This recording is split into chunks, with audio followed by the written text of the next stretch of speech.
E agora a política social do país. Os trabalhadores sociais-democratas, afetos à UGT, acusam o governo de estar a esvaziar e a assassinar a concertação social.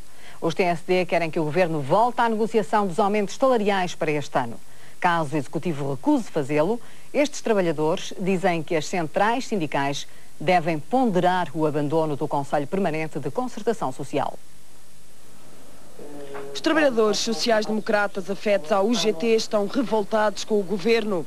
Sentem-se humilhados com os 2,5% de aumentos e querem que os salários sejam urgentemente discutidos com os parceiros sociais. Se o governo não arrepiar caminho, se o governo não se disponibilizar para reunir com os parceiros sociais uma correção em termos globais para a política de rendimentos e preços, a nossa opinião é que os parceiros sociais, particularmente da área laboral, devem ponderar muito seriamente se faz sentido a sua presença em sede de concertação social. Uma recomendação que, a manter-se a situação atual, deve mesmo ser concretizada. É que a exclusão da política de rendimentos e preços da concertação social é inaceitável e só demonstra o discurso contraditório do governo. Nós não consentimos que o Partido Socialista, que fala em diálogo e em concertação quando lhe convém, e, por outro lado, governamentalize, esvazie, assassine, é o verdadeiro termo, por mais agressivo que seja, mate a concertação social. Já a propósito da reunião de ontem entre a UGT e o governo, os TSD acusam ainda António Guterres de tentar enganar o país com negociações individuais à margem da concertação social. Hermínio da Palma Inácio foi condecorado com a Gran Cruz da Ordem da Liberdade. Há 6 anos, esta condecoração tinha-lhe sido recusada pelo Conselho das Ordens. Hoje, finalmente, Palma Inácio recebeu a Ordem da Liberdade das mãos de Manuel Alegre, em representação do Presidente da República, que estava em Fátima. O último herói romântico, chamou-lhe Natália Correia. O primeiro a desviar um avião por motivos políticos, o autor do assalto à delegação do Banco de Portugal na Figueira da Foz. Perseguido pelo regime de Salazar, é libertado depois da Revolução dos Cravos. E o Palma saiu aqui logo primeiro, se não me engano. Por isso vê-se aqui o homem a abrir a porta. Isto é um momento inesquecível. Hoje, Hermínio da Palma Inácio rodeou-se de amigos para receber uma condecoração que já tinha sido proposta por Mário Soares, mas há 6 anos houve quem se opusesse. Jorge Sampaio fez de novo a proposta, Manuel Alegre entregou a insígnia. Mas já existem críticas de um antigo companheiro de luta. Emílio Guerreiro, também ele agraciado com a Ordem da Liberdade, tem um longo diferente com Palma Inácio devido aos dinheiros do assalto da Figueira da Foz. Agora diz que vai devolver a sua condecoração. Palma Inácio não quer comentar. Para mim não tem influência nenhuma qualquer decisão que o Emílio Guerreiro tome. O meu contencioso com ele tem sido outra coisa, tem sido as contas da Luar, tem sido o que ele diz que fez e que não fez. E, portanto, isso a gente oportunamente falará. Não... Com 76 anos, Palma Inácio espera pelo ajuste de contas e, acima de tudo, por mais justiça social, porque não basta acabar com uma ditadura. Manuel Alegre chamou-lhe o grande combatente da democracia, mas não têm sido muitas as homenagens. Talvez por isso Palma Inácio não esteja habituado a condecorações. Tragédia na Holanda. Uma violenta explosão num armazém de fogo de artifício fez 20 mortos e centenas de feridos. Eram 3 da tarde quando aconteceu. A explosão deu origem a um violento incêndio que destruiu um armazém situado a leste do país, numa zona habitacional. Rapidamente as chamas alastraram a várias casas. Há vidros partidos um pouco por todo o lado. A destruição é visível num raio de centenas de metros, assim como densas nuvens de fumo. Pelo menos 20 pessoas perderam a vida, 6 são bombeiros que participaram no combate ao fogo. E ainda ninguém sabe ao certo as causas da explosão. Falham as negociações entre Manila e os guerrilheiros muçulmanos que detêm 21 reféns ocidentais. Depois de várias reuniões, os rebeldes mantêm a recusa em libertar a cidadã alemã que está doente. Os guerrilheiros reiteram que qualquer libertação só vai acontecer quando as suas reivindicações forem satisfeitas. Mas o governo filipino está agora um pouco mais otimista. O mediador afirma que os rebeldes estão dispostos a chegarem a um acordo, mas também vai dizendo que as negociações poderão durar semanas ou até mesmo meses. Hoje, notícias ainda sem confirmação dão conta de 9 jornalistas desaparecidos na mesma região, de Jolo, mas não se sabe se terão sido raptados ou se simplesmente estarão perdidos. Os mísseis voltaram a cair no centro de Bagdá, um ataque reivindicado pela oposição xiita ao atual governo iraquiano. Uma criança morreu e 4 adultos ficaram feridos. O movimento xiita opera a partir do Irão. 8 mísseis atingiram durante a noite um bairro na capital do Iraque. O alvo era um dos palácios de Saddam Hussein, mas acabaram por cair numa área residencial e surpreenderam os habitantes durante a noite. Esta manhã, o funeral da criança provocou uma onda de protestos por todo o Iraque. O movimento xiita justifica este ataque como uma resposta às atrocidades cometidas por Saddam Hussein contra o povo xiita. Amanhã é o grande dia para o futebol nacional. Tudo apostos para a final do campeonato. 2 estádios são o alvo de todas as atenções. Salgueiros e Sporting jogam em Vidal Pinheiro. A equipa leonina já está no Porto. À chegada, o presidente da SAD do Sporting deu um abraço ao treinador do Salgueiros. O Sporting veio instalar-se na casa de Vítor Manuel. O treinador do Salgueiros saiu do hotel onde mora para se juntar à equipa no estágio noutro hotel da cidade. No hall encontrou-se com Luís Duque. A reação foi espontânea. É a parte desagradável deste jogo, é porque alguém vai ficar triste forçosamente, quer dizer, é um jogo em que não há uma parte só que ficar bem, como na maior parte dos outros jogos todos deste país. Mas é assim o futebol, nós não somos culpados do Salgueiros precisar deste jogo para se manter, nem o Salgueiros é culpado, nós precisamos deste jogo para sermos campeões. Enfim, vamos disputar a cidade absoluta com todo o fair play dentro das 4 linhas. E o exemplo veio de fora. Luís Duque espera que amanhã, depois do jogo, os sportinguistas façam a festa no Porto. Eu do Norte guardo esta bonita e hospitalária cidade do Porto, que é importante todos a respeitar, mesmo aqueles do Sporting que vêm de fora cá e que saibam respeitar a cidade e quem cá reside. Está confiante que desta vez vai mesmo ser a festa do título? Mas a confiança tem a ver com aquilo que temos vindo a fazer no Sporting, que eu acho que os atletas têm correspondido, têm trabalhado, e daí uma empatia grande que tem com a sua massa associativa, que está contente. O corolário disso poderá ser amanhã, espero que sim, espero que ganhamos amanhã. A equipa está hospedada num hotel onde também vão ficar alguns dos ministros que participam na cimeira da UEO. Também por isso houve reforço policial. A comitiva do Sporting fica toda no mesmo piso. Não foi divulgado o programa da equipa, mas prevê-se que só saiam do hotel perto da hora do jogo. Beto e Delfim não podem jogar, são as principais baixas. Edmilson voltou aos convocados. O Salgueiros treinou esta manhã no relevado de Vidal Pinheiro. O dia começou com uma fotografia de família.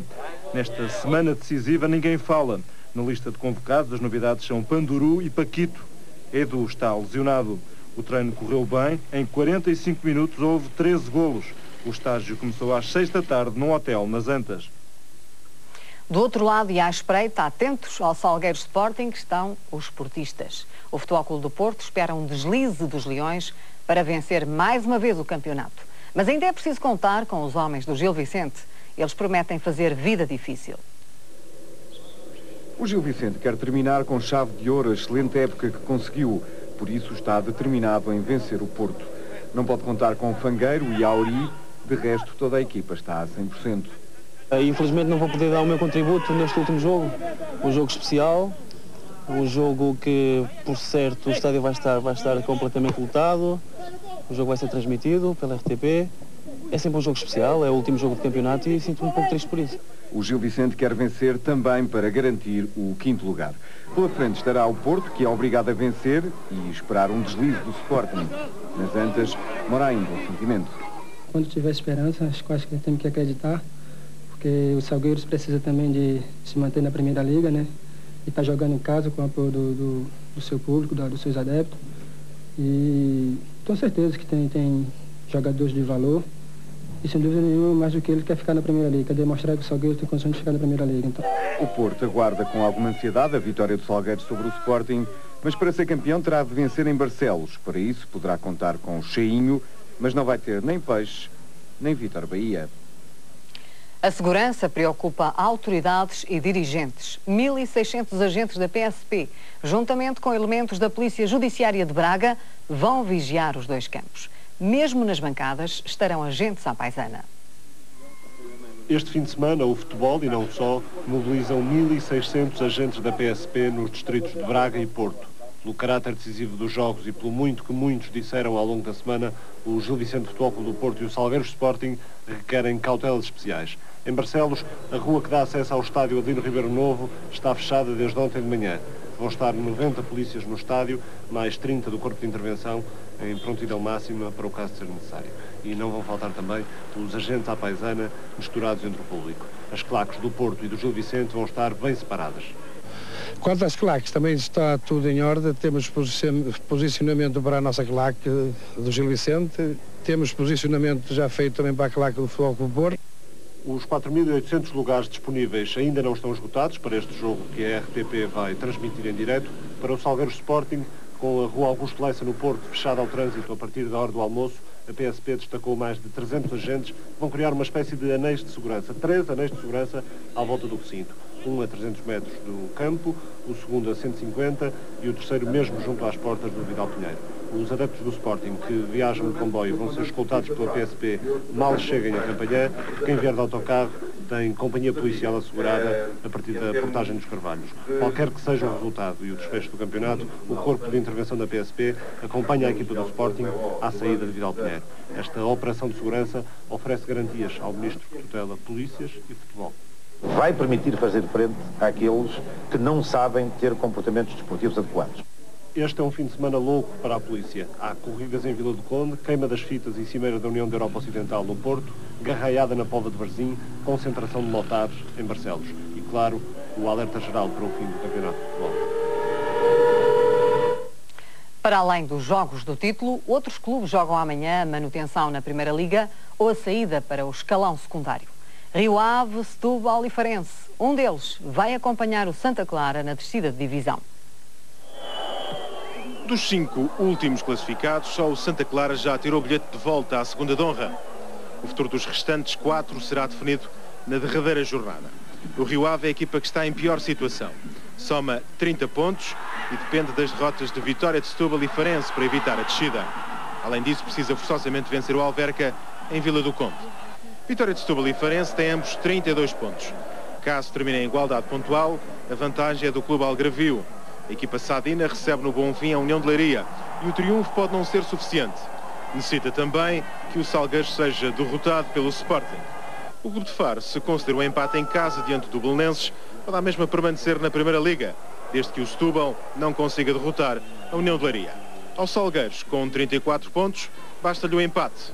E, enfim, contas e mais contas. Confuso, deixará de o estar após a última jornada. O checo Jan Hruška é o primeiro líder da Volta à Itália em bicicleta. O jovem ciclista surpreendeu os favoritos na primeira grande prova por etapas do calendário internacional. A primeira surpresa do Giro aconteceu logo no prólogo. O checo Jan Hruška, de 25 anos, impôs-se no percurso de 5 km em Roma e assegurou a primeira camisola rosa. É o melhor triunfo da carreira deste checo de 25 anos, 2 vezes campeão nacional contra relógio do seu país, chegado este ano à vitalício. Por pouco, evitou que Paolo Salvodelli, um dos mais cotados concorrentes ao triunfo final, que arriscou muito no prólogo, ganhasse a liderança. Acabou por perdê-la no desempate por centésimas. Não faltarão outras oportunidades, mas também há muita concorrência. De Gotti, vencedor do ano passado, não se esperaria muito neste primeiro dia. Só lá mais para a frente, nas muitas montanhas a ultrapassar neste Giro, que sempre conta, afinal, de surpresa com Marco Pantani. Agora, que Marco Pantani é uma questão que a pouco e pouco, prova adiante, se verá.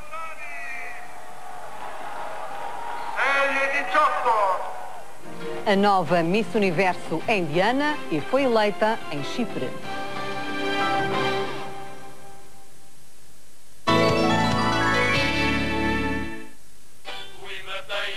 €7.500 por minuto. Com esta que eu não vejo me lixou. Quer dizer, 7.500 por minuto é bom. É bom para a minha mãe, é bom para o Orlando, tem namorada em Braga, agora para mim.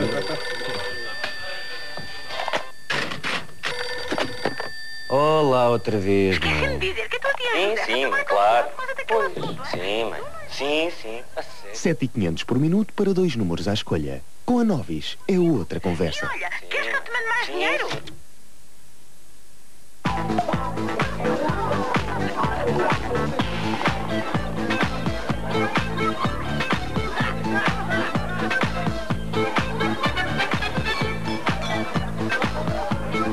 Viva o glamour das grandes festas privadas.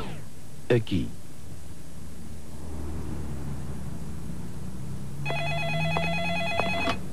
Consultório, boa tarde. Lux, a novela dos famosos. O BNC apresenta Imoprazo, uma conta especial de depósito a prazo, com alta remuneração e prémio anual de permanência. Taxa de juro capitalizável. Não perca. Imoprazo, uma inesquecível realização BNC. O BNC aguarda a sua visita. BNC, solidamente consigo. Para falar a 7.500 por minuto para 2 números à escolha, liga 810 10 10 e adira a Novis. A adesão é grátis. Com a Novis é outra conversa. O BNC apresenta Imoprazo, uma conta especial de alta remuneração, capitalizável a 13 ou 11 meses. Não perca. Imoprazo, BNC, solidamente consigo.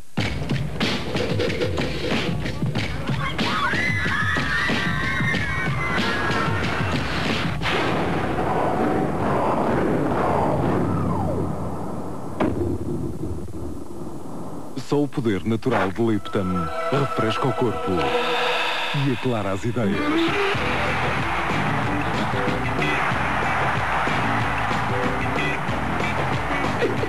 Lipton Ice Tea. Sinta o efeito. O Pedro agarrado à internet.